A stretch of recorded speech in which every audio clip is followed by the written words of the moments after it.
क्रोध का परिणाम कभी भी अच्छा नहीं होता, किसी भी स्थिति में अच्छा नहीं होता। गांधारी को एकदम क्रोध आया, आवेश हुआ, और उस क्रोध आवेश में गांधारी ने, जो आपको कहा ना क्रोध कुछ भी करवा देता है, उसी क्रोध आवेश में गांधारी ने अपने पेट पर एकदम हाथ मारा और दुर्घटना घट गई।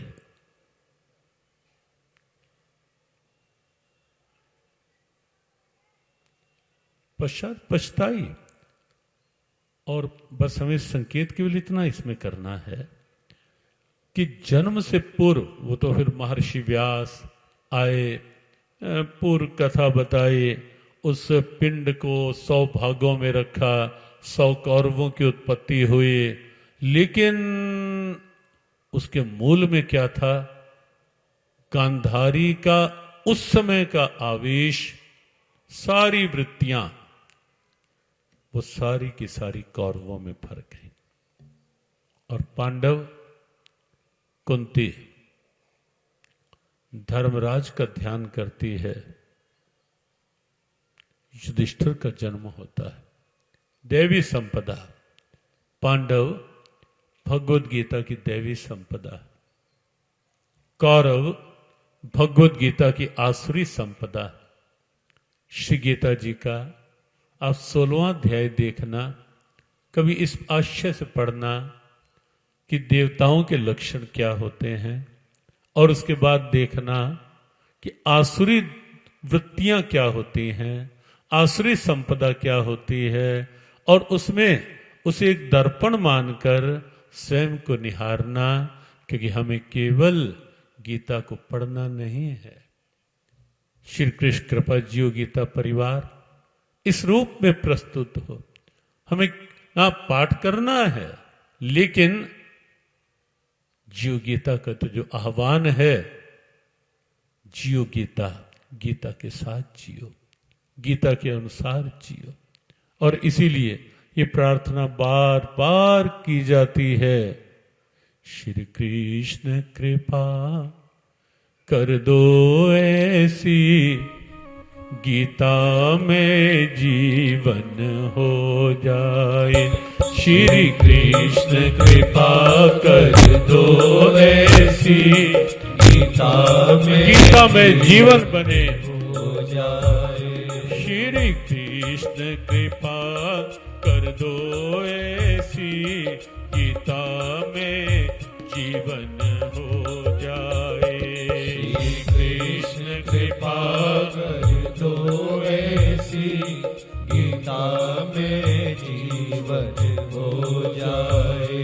कर्म भक्ति ज्ञान की त्रिवेणी में तन मन बुद्धि पावन हो जाए। कर्म भक्ति ज्ञान की त्रिवेणी में तन मन बुद्धि पावन हो जाए। तन मन बुद्धि पावन हो जाए, गीता में जीवन हो जाए।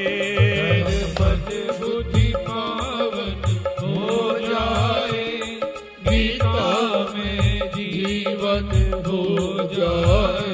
गीता में जीवन हो जाए, गीता में जीवन हो जाए। श्री कृष्ण कृपा कर दो ऐसी, गीता में जीवन हो जाए। श्री कृष्ण कृपा कर दो ऐसी, गीता में जीवन हो जाए। अहंकार मोह फल इच्छा रहित हो कर्म मेरे भाव भक्ति सहित। फल इच्छा रहित हो कर्म मेरे भाव भक्ति सहित। हो कर्म मेरे भाव भक्ति सहित। हो कर्म मेरे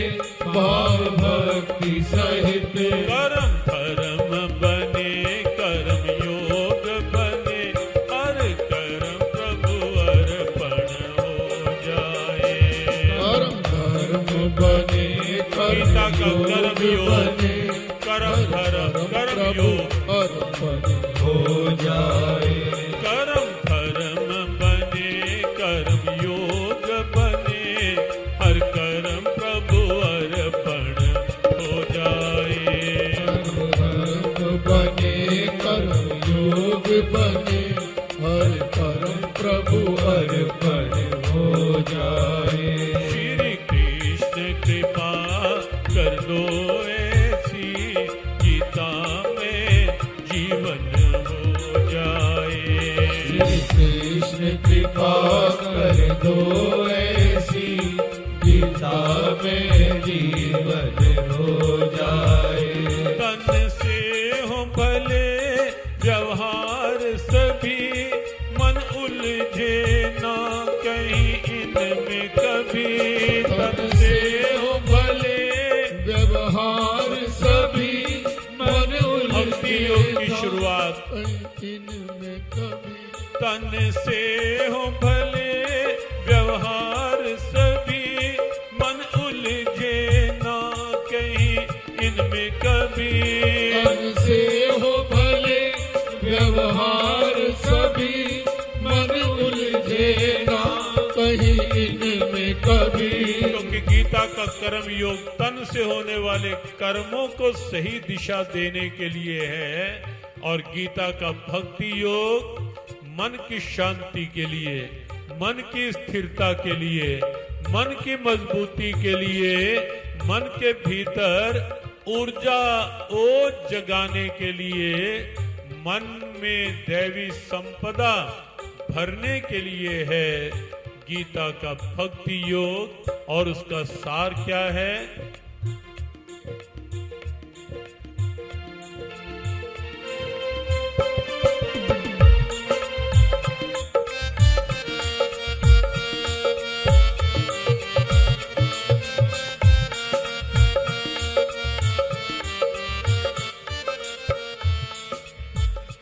तन से हो भले व्यवहार सभी, मन उलझे ना कहीं इनमें कभी। तन से हो भले व्यवहार सभी, मन उलझे ना कहीं इनमें कभी। मन प्रभु में लगे, प्रभु मन में बसे, आनंद मग्न मन हो जाए। मन प्रभु में लगे, प्रभु मन में बसे, आनंद मग्न मन हो जाए। आनंद मग्न मन हो जाए, हर कर्म प्रभु अर्पण हो जाए। आनंद मग्न मन हो जाए, हर कर्म प्रभु अर्पण हो जाए।